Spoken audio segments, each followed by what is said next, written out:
ಪ್ರಧಾನಮಂತ್ರಿ ಕೌಶಲ್ಯಾಭಿವೃದ್ಧಿ ಯೋಜನೆಯ ಬಗ್ಗೆ ಕಳವಳ ವ್ಯಕ್ತವಾಗ್ತಾ ಇದೆ. ಸಿಎಜಿ ರಿಪೋರ್ಟ್ನಲ್ಲಿ ಕಳವಳವನ್ನ ವ್ಯಕ್ತಪಡಿಸಿರುವಂತಹ ಅಂಶ ಇದೀಗ ಬೆಳಕಿಗೆ ಬರ್ತಾ ಇದೆ. 2015 2024 ಅಂದ್ರೆ 2015ರಿಂದ 2024 ಯೋಜನೆಗಾಗಿ 14,000 ಕೋಟಿ ಖರ್ಚಾಗಿರುವಂತದ್ದು.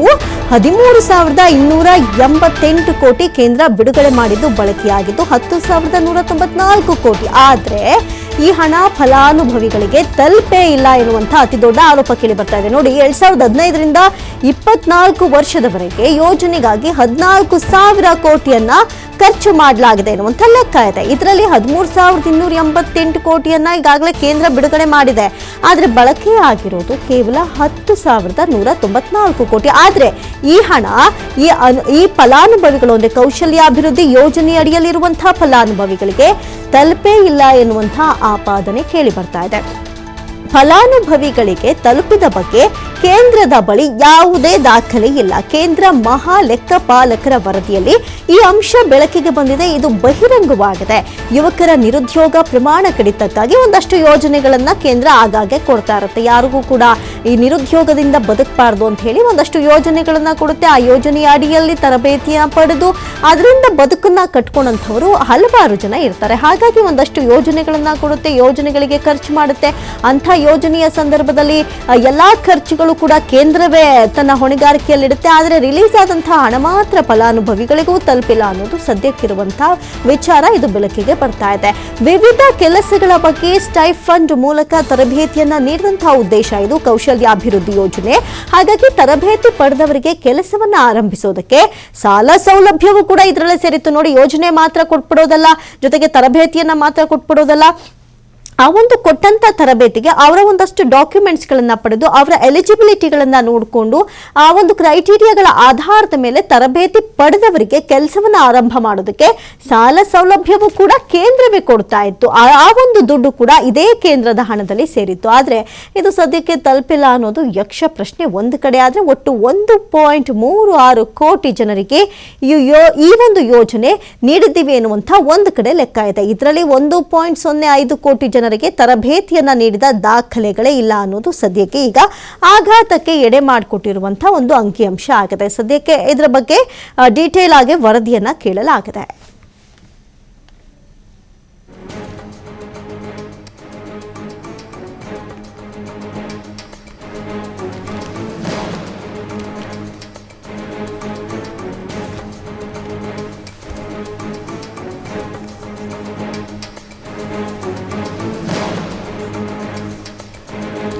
ಇದ್ರ ಬಗ್ಗೆ ಹೆಚ್ಚಿನ ಡೀಟೇಲ್ಸ್ ಅನ್ನ ಕೊಡ್ತಾ ಹೋಗ್ತಾರೆ.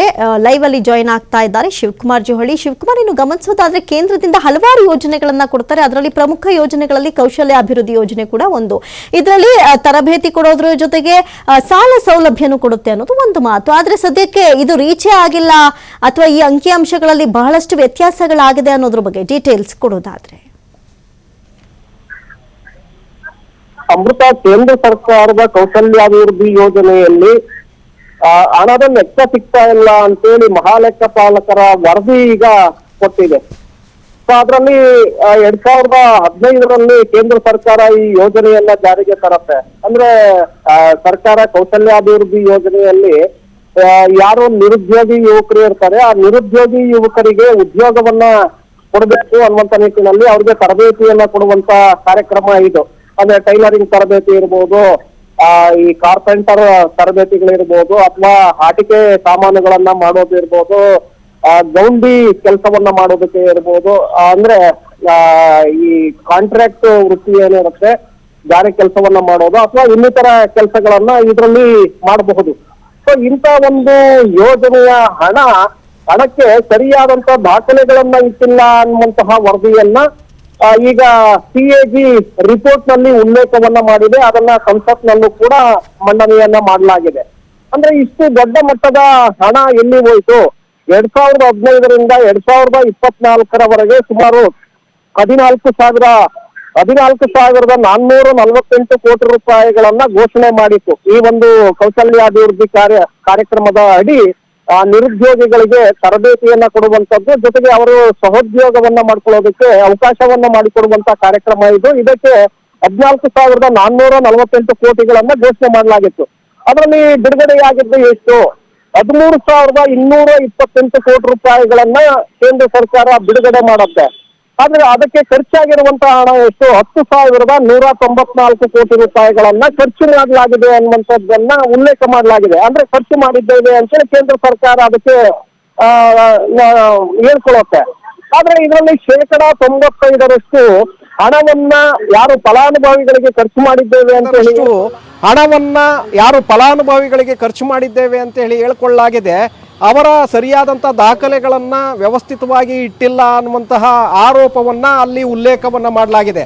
ಅಂದರೆ ಈಗ ನಾನು ಸ್ವಉದ್ಯೋಗವನ್ನು ಮಾಡ್ತೇನೆ, ಈಗ ಟೈಲರಿಂಗ್ ವೃತ್ತಿಯನ್ನು ಮಾಡ್ತಾ ಇದ್ದೇನೆ, ನನಗೆ ಸ್ಟೈಪೆಂಡ್ ಮೂಲಕ ತರಬೇತಿಯನ್ನು ಕೊಡಬೇಕಾಗತ್ತೆ, ಮತ್ತು ನಾನು ಟೈಲರಿಂಗ್ ಮೆಷಿನನ್ನು ಹಾಕ್ಕೊಂಡು ನಾನು ಆ ಕೆಲಸವನ್ನು ಮಾಡೋದಕ್ಕೆ ನನಗೆ ಆದಂಥ ಒಂದು ಲೋನನ್ನು ಇದರಡಿ ಪಡ್ಕೊಳ್ಬಹುದು.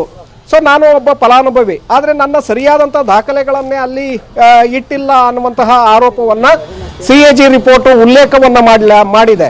ಸೊ ಅಂದರೆ 10,128 ಕೋಟಿ ರೂಪಾಯಿಗಳೇನಿದೆ, ಇದಕ್ಕೆ 95% ಅಂದರೆ ಸುಮಾರು 8ರಿಂದ 9 ಸಾವಿರ ಕೋಟಿ ರೂಪಾಯಿಗಳು ಬರಬಹುದು. ಸೊ ಈ ಹಣ ಎಲ್ಲಿಗೆ ಹೋಯಿತು ಅನ್ನುವಂಥದ್ದು ಈಗ ಮುಂದೆ ಇರುವಂತಹ ಪ್ರಶ್ನೆ. ಅಂದರೆ ಇದರ ಬಗ್ಗೆ ತನಿಖೆಯನ್ನು ಮಾಡಬೇಕು ಅಂತೇಳಿ ಈಗಾಗಲೇ ಕಾಂಗ್ರೆಸ್ ನಾಯಕರು ಕೂಡ ಒತ್ತಾಯವನ್ನು ಮಾಡ್ತಾ ಇದ್ದಾರೆ. ಈಗಷ್ಟೇ ಮಧು ಬಂಗಾರಪ್ಪ ಅವರು ಶಿಕ್ಷಣ ಸಚಿವ ಮಧು ಬಂಗಾರಪ್ಪ ಅವರು ಕೂಡ ಒತ್ತಾಯವನ್ನು ಮಾಡಿದ್ದಾರೆ. ಬಡವರಿಗೆ ಸೇರಬೇಕಾದಂತಹ ಹಣ, ಬಡವರ ಉದ್ಯೋಗ ತರಬೇತಿಗೆ ನೀಡಬೇಕಾದಂತಹ ಹಣ ಎಲ್ಲಿ ಹೋಗಿದೆ? ಯಾಕೆಂದರೆ ಸರಿಯಾದಂಥ ದಾಖಲೆಗಳನ್ನೇ ಇಟ್ಕೊಂಡಿಲ್ಲ. ಅಂದರೆ ಅಷ್ಟು ಜನರಿಗೆ ನಾವು ಇಷ್ಟು ಸಾವಿರ ಕೋಟಿ ಬಿಡುಗಡೆ ಮಾಡಿದ್ದೇವೆ, ಇದು ಖರ್ಚಾಗಿದೆ ಅಂತೇಳಿ ಲೆಕ್ಕವನ್ನು ಕೊಟ್ಟಾಗ ಅದಕ್ಕೆ ಸಂಬಂಧಿಸಿದಂಥ ದಾಖಲೆಗಳನ್ನು ಇಟ್ಕೊಳ್ಬೇಕಾಗತ್ತೆ. ಆ ದಾಖಲೆಗಳೇ ಇಲ್ಲ ಅಂತ ಅಂದ್ರೆ ನಾವು ಹೇಗೆ ಇದನ್ನು ನಂಬೋದು? ಸೊ ಹಾಗಾಗಿ ಇದರ ಬಗ್ಗೆ ತನಿಖೆ ಆಗಬೇಕು. ಇದರಲ್ಲಿ ಅವ್ಯವಹಾರ ಆಗಿದೆ ಅನ್ನುವಂಥ ಆರೋಪವನ್ನು ಮಧು ಬಂಗಾರಪ್ಪ ಅವರು ಕೂಡ ಮಾಡಿದ್ದಾರೆ. ಇದಕ್ಕೆ ಕೇಂದ್ರ ಸರ್ಕಾರ ಕೂಡ ಉತ್ತರವನ್ನು ಕೊಡಬೇಕಾಗತ್ತೆ. ಅಮೃತ, ಥ್ಯಾಂಕ್ ಯು ಶಿವಕುಮಾರ್ ಜೋಹಳಿ ತಮ್ಮೆಲ್ಲ ಮಾಹಿತಿಗಾಗಿ.